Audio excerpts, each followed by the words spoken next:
Bonjour à tous, vous êtes sur Radio Sport. On est avec Nadia Cobb à Marseille. Salut Nadia. Salut.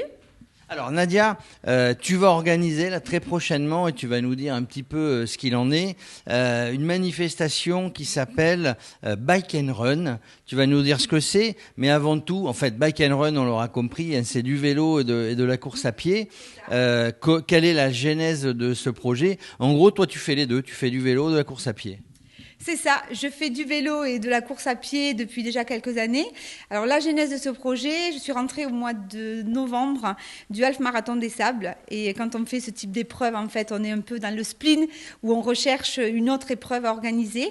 Et en lisant le livre d'une athlète de haut niveau, je lisais qu'elle s'entraînait à courir le long du canal du Midi. Et je me disais, ça serait peut-être pas mal de pouvoir le faire. Alors 240 km en courant, ça fait beaucoup. Mais si on alternait avec le vélo, ça serait possible. Et c'est de là qu'est née en fait l'idée du Bike and Run. Donc tu as réfléchi avec d'autres en disant Bike and Run, on va séparer les 240 km, on va longer le canal de Midi hein, qui va de la Méditerranée, tu vas nous en parler, jusqu'à Toulouse.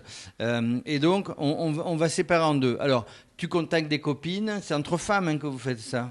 Voilà, c'est ça. Nous sommes deux binômes de 4 femmes, en fait, 2 dirigeantes et 2 salariés. C'est un point important tout à l'heure par rapport aux associations qui nous soutiennent, où nous allons alterner durant 5 jours et en moyenne 50 km par jour, 25 km de vélo et 25 km de course à pied.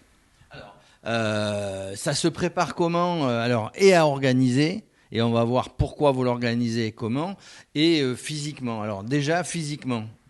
Alors physiquement, effectivement, ce sont des épreuves qui vont nous demander de faire du sport entre 6 et 7 heures par jour.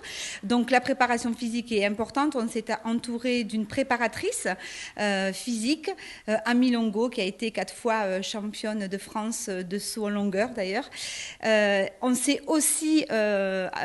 a été aussi accompagné d'une préparatrice mentale pour les 2 autres personnes effectivement qui font face à des épreuves de ce style pour la première fois.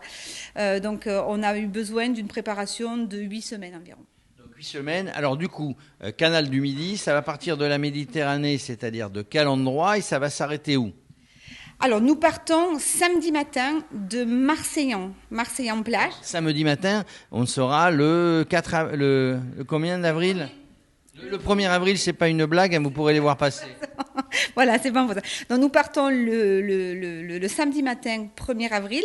Nous arrivons le mercredi 5 avril à Toulouse, au bord donc, du canal du Midi, à côté de la gare Matabio.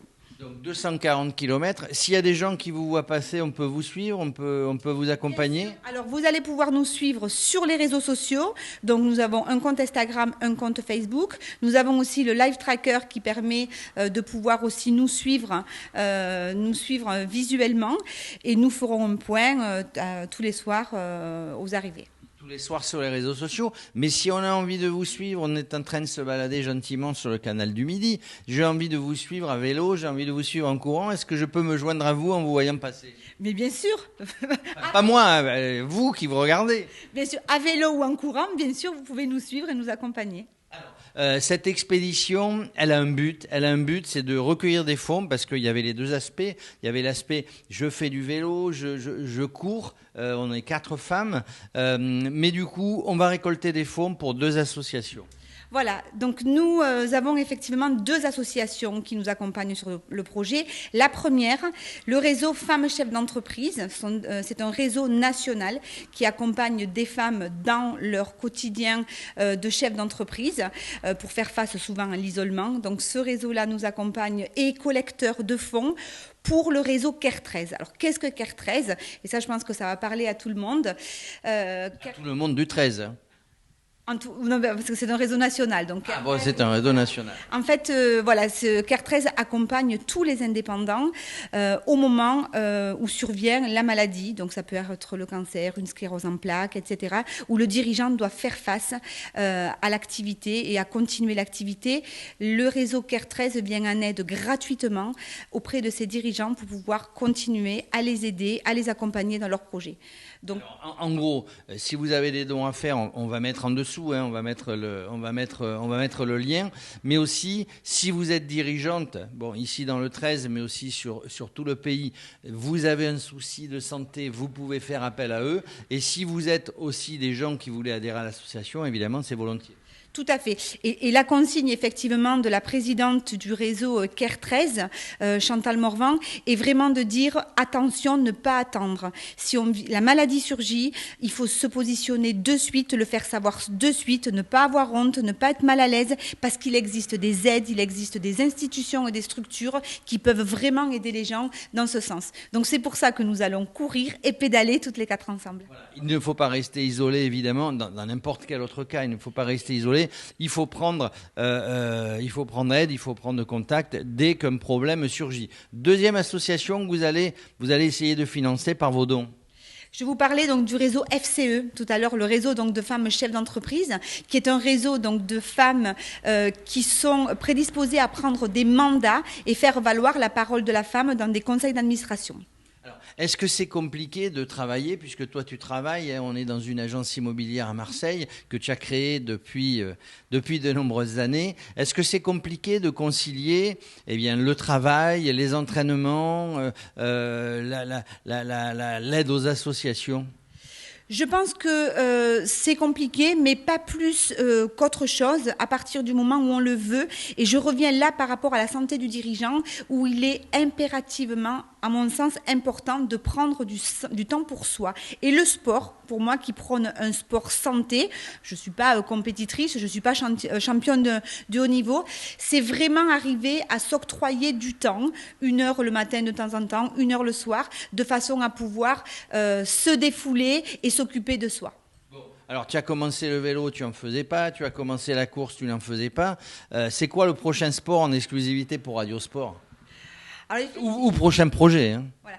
Effectivement, j'adore les challenges, autant dans mon aspect sportif que dans l'aspect professionnel. Mon prochain challenge aura lieu le 17 juin de cette année, où je vais partir de Nice et arriver jusqu'à Bologne. Donc c'est 850 km en vélo de route cette fois-ci. Je serai aussi accompagnée, où nous allons en 7 jours traverser toute l'Italie par la Toscane et toutes les régions formidables que nous pourrons découvrir. En gros, tu vas reconnaître le prochain parcours du Tour de France. Je rappelle que pas le prochain en 2023, mais en 2024. Il va partir de Florence, il va remonter un peu l'Italie vers Milan, et il va partir on ne sait où, il va revenir par Nice. Tu le fais un peu à l'envers. Mais c'est un défi. Tu aimes te lancer des défis, aussi bien professionnels que sportifs. C'est ça, tout à fait. Et je pense que le point qui est aussi très, très important à souligner dans ces défis, c'est qu'on peut oser, à son niveau, à son propre niveau, aller se dépasser sur des challenges qu'on peut penser impossibles. Mais je pense qu'il faut avoir cette audace, nous les femmes, aussi les hommes bien sûr, mais d'oser essayer ce type de challenge. En tout cas, moi, c'est ce qui m'anime et c'est ce que j'essaye de faire. Voilà, Nadia Cobb, voilà, il faut oser, elle a toujours osé, elle a osé dans son métier, elle ose dans le sport. À Marseille, hein, on ose, on se met toujours des challenges. Hein. Ah non, tu n'es pas marseillaise, mais tu es à Marseille, tu es toulousaine.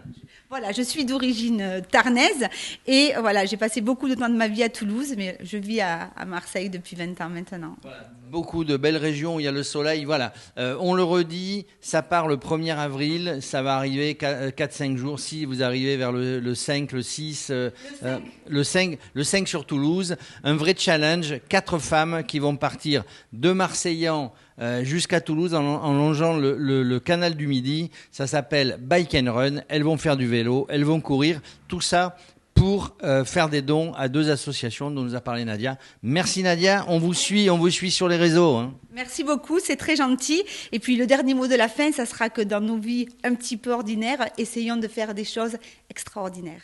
Allez, c'est ce qu'on essaye de faire sur Radio Sport. Merci Nadia.